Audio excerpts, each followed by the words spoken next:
Hello friends, good morning, good evening और जिस भी टाइम आप ये वीडियो देख रहे हो। मेरा नाम लकी है और welcome to my YouTube channel.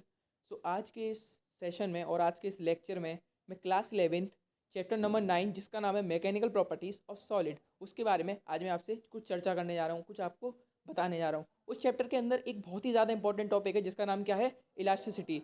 उस इलास्टिसिटी टॉपिक में से एक्चुअली पूरे चैप्टर में एक इलास्टिसिटी ही एक ऐसा इंपॉर्टेंट टॉपिक है जिसके ऊपर से काफ़ी ज़्यादा सवाल उठाए जाते हैं, काफ़ी ज़्यादा सवाल क्वेश्चंस पूछे जाते हैं। तो आइए आज के इस लेक्चर में मैं आपको इलास्टिसिटी के बारे में जानकारी देता हूँ। सो हमारे टॉपिक का नाम क्या है, इलास्टिसिटी। What is elasticity. तो जैसा कि आपने प्रैक्टिकल लाइफ के अंदर देखा होगा कि जैसे कि रबर खींचा ये तो ये इलास्टिक हो गया, रबर है ये इलास्टिक है, वगैरह वगैरह। लेकिन अब हम इस चैप्टर के अंदर असलियत में जानेंगे कि व्हाट इज़ इलास्टिसिटी। तो इलास्टिसिटी जानने से पहले आपको एक टर्म जानना पड़ेगा, रिजिड बॉडी।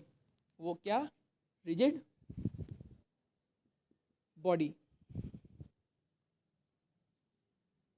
तो जैसा कि मैं समझता हूँ कि आपने रिजिड बॉडी चैप्टर नंबर 7 जो कि है क्या, सर्कुलर मोशन, उस चैप्टर के अंदर आपने रिजिड बॉडी से इंट्रोडक्शन हुआ होगा। What is rigid body. तो मान के चलिए मैं एक ऑब्जेक्ट मान लेता हूँ। इस ऑब्जेक्ट के अंदर मैं कोई दो पॉइंट्स भी मान लेता हूँ। कौन से, ए एंड बी। इन दोनों पॉइंट्स के बीच का जो डिस्टेंस है मैं उसे एक्स मान लेता हूँ। आखिर चैप्टर नंबर 7 में हमारा रिजिड बॉडी आखिर कहता क्या है। वो हमसे ये कहता है कि अगर किसी भी ऑब्जेक्ट के ऊपर कोई एफ एक्सटर्नल फोर्स आ रही है, यानी कि एक एक्सटर्नल फोर्स अप्लाई हो रही है किसी ऑब्जेक्ट के ऊपर, एफ एक्सटर्नल फोर्स को हम शॉर्ट में एफ एक्सटर्नल कहते हैं। क्या कहते हैं, एफ एक्सटर्नल। किसी भी ऑब्जेक्ट के ऊपर अगर एफ एक्सटर्नल यानी कि एक्सटर्नल फोर्स लग रही है और उस एक्सटर्नल फोर्स की वजह से उस ऑब्जेक्ट के अंदर कोई भी दो पॉइंट्स है और उन दोनों पॉइंट्स के बीच का जो डिस्टेंस है वो या तो कम हो रहा है या ज़्यादा हो रहा है, तो वो हमारी रिजिड बॉडी नहीं है। अब आखिर रिजिड बॉडी क्या है। तो रिजिड बॉडी हमारी ये है कि अगर किसी भी ऑब्जेक्ट, कोई भी एक ऑब्जेक्ट है, उसके अंदर कोई भी दो पॉइंट्स हैं, उन दो पॉइंट्स के बीच का जो डिस्टेंस है, अगर एफ एक्सटर्नल फोर्स लगने के बाद भी वो डिस्टेंस ना तो कम हो रहा है ना ज़्यादा हो रहा है, यानी कि वो जैसा है वैसा ही है, तो वो हमारी कौन सी बॉडी हो गई, वो ऑब्जेक्ट कैसा हो गया हमारा, रिजिड।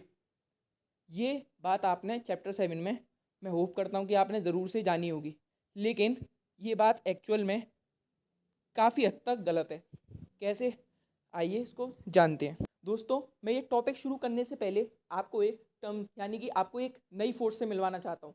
उस फोर्स का नाम क्या है, हमारी डीफॉर्मिंग, क्या है, डीफॉर्मिंग फोर्स। क्या है हमारी डीफॉर्मिंग फोर्स। एक्चुअली देखो दोस्तों, ये डीफॉर्मिंग फोर्स नाम की कोई चीज़ ही नहीं होती। ये डीफॉर्मिंग फोर्स पता है क्या है, हमारी एक्सटर्नल फोर्स। क्या है हमारी एक्सटर्नल फोर्स। बस इस चैप्टर के अंदर हमारा एक्सटर्नल फोर्स का नया नाम क्या रख दिया इन्होंने, क्या रख दिया, डीफॉर्मिंग फोर्स। इस एक्सटर्नल फोर्स का नया नाम क्या रख दिया हमारा, डीफॉर्मिंग फोर्स। अब आखिर ये डीफॉर्मिंग फोर्स क्या होती है भाई। तो डीफॉर्मिंग फोर्स एक ऐसी फोर्स होती है जो किसी भी ऑब्जेक्ट के ऊपर अगर पड़े, अगर ये किसी भी ऑब्जेक्ट के ऊपर क्या हो, अप्लाई हो, किसी ऑब्जेक्ट के ऊपर क्या हो, अप्लाई हो, तो वो फोर्स उस ऑब्जेक्ट का शेप और साइज दोनों चेंज करेगी। मेरे शब्दों को सुनिए, यानी कि एक ऐसी टाइप की फोर्स अगर वो किसी ऑब्जेक्ट के ऊपर पड़े,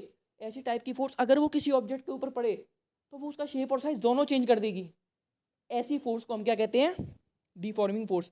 और आप कहेंगे ये डिफॉर्मिंग फोर्स बोल के एफ एक्सटर्नल क्यों लिख रहा है। वो भाई इसलिए लिख रहा हूँ क्योंकि एफ एक्सटर्नल फोर्स ही क्या है हमारी deforming force. Yes, X X F external force ही क्या है हमारी डिफॉर्मिंग फोर्स। अब ये डिफॉर्मिंग फोर्स का इलास्टिसिटी से क्या लेना देना है, आइए वो जान। तो जैसा कि मैंने आपको बताया कि हमारी डिफॉर्मिंग फोर्स का इलास्टिसिटी से क्या रिलेशन है, तो हमारा ये रिलेशन है। देखो इलास्टिसिटी, अब हम डिफॉर्मिंग फोर्स, जैसा कि हम डिफॉर्मिंग फोर्स जान चुके हैं तो हम इलास्टिसिटी की भी और बढ़ सकते हैं। तो व्हाट इज इलास्टिसिटी।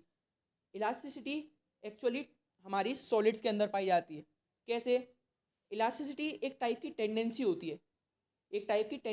है, कि जब कभी भी किसी ऑब्जेक्ट के ऊपर से, मेरे शब्दों को ध्यान से सुनिएगा, जब कभी भी किसी ऑब्जेक्ट के ऊपर से रिफॉर्मिंग फोर्स को रिमूव किया जाता है, क्या किया जाता है, डिफॉर्मिंग फोर्स को रिमूव किया जाता है, तो वो ऑब्जेक्ट दोबारा से अपने पहले वाले साइज और शेप में वापस आ जाए। कैसे, आइए इस बात को मैं अपनी एग्जाम्पल से समझाता हूँ कैसे। अब मैं एग्जाम्पल लेना चाहता हूँ, ये एग्जाम्पल आप ज़रूर ध्यान से देखिएगा और मैं 100% श्योर हूँ कि इस एग्जाम्पल को ध्यान से सुनने के बाद आपके सारे कॉन्सेप्ट्स क्लियर हो जाएंगे। कैसे, मान के चलिए ये मेरे पास एक स्प्रिंग है, ये स्प्रिंग इस टाइम एकदम फ्री है, इसके ऊपर ना तो कोई फोर्स लग रही, ना कोई एक्सटर्नल फोर्स, ना ही किसी टाइप की फोर्स लग रही, ये एकदम फ्री स्प्रिंग है। अब ये इस फ्री स्प्रिंग को उठा के मैंने इधर रख दिया और इसके एंड्स पे मैंने एक फोर्स लगाई। कौन सी? F external. अभी तक आप समझ गए होंगे कि एफ एक्सटर्नल फोर्स ही क्या होती है हमारी? डीफॉर्मिंग फोर्स। क्या होती है? डीफॉर्मिंग फोर्स। अब मैंने इन दोनों के एंड्स पे क्या लगाई? F external force. अब इतना तो आप भी जानते होंगे, जब कभी भी स्प्रिंग के एंड्स पे एफ एक्सटर्नल या फिर कोई सी भी फोर्स लगाई जाए, कोई सी भी फोर्स लगाई जाए, तो वो स्प्रिंग क्या हो जाती है? कंप्रेस्ड। यस, वो स्प्रिंग क्या हो जाती है हमारी? कंप्रेस्ड हो जाती है बच्चों। स्प्रिंग क्या हो जाती है हमारी? कंप्रेस्ड। एफ एक्सटर्नल फोर्स लगाने के बाद हमारी स्प्रिंग कंप्रेस्ड हो जाती है। तो कॉमन सेंस की बात है। कैसे? या प्रैक्टिकल लाइफ में भी कर सकते हैं। मान के चलो ये स्प्रिंग है, स्प्रिंग मेरे हाथ में है, अभी नॉर्मल रख रखी है। अब जैसे ही इसके ऊपर मैं फोर्स लगाऊंगा अपनी उंगलियों से, किससे? अपनी इन 2 उंगलियों से इस स्प्रिंग के ऊपर मैं फोर्स लगा रहा हूँ। स्प्रिंग पर फोर्स लगाने के बाद ये स्प्रिंग हमारी कंप्रेस्ड हो गई, यानी पिचक गई। स्प्रिंग हमारी पिचक गई। अब इसके आगे की कहानी सुनिए। अभी भी जब ये पिचकी हुई है, इसके ऊपर क्या है? एफ एक्सटर्नल फोर्स लगी हुई है। अरे भाई, जब तक पिचकी हुई कब होती है? जब इसके ऊपर हमारी एफ एक्सटर्नल फोर्स या फिर हमारी डीफॉर्मिंग फोर्स लगी हो। अब इसके ऊपर अभी भी हमारी एफ एक्सटर्नल फोर्स लगी हुई है, ठीक है। अब जैसे ही, रिमार्क माय वर्ड्स, यानी मेरे वर्ड्स को ध्यान से सुनिए, इलास्टिसिटी की अब डेफिनेशन प्रूव होने वाली है। कैसे?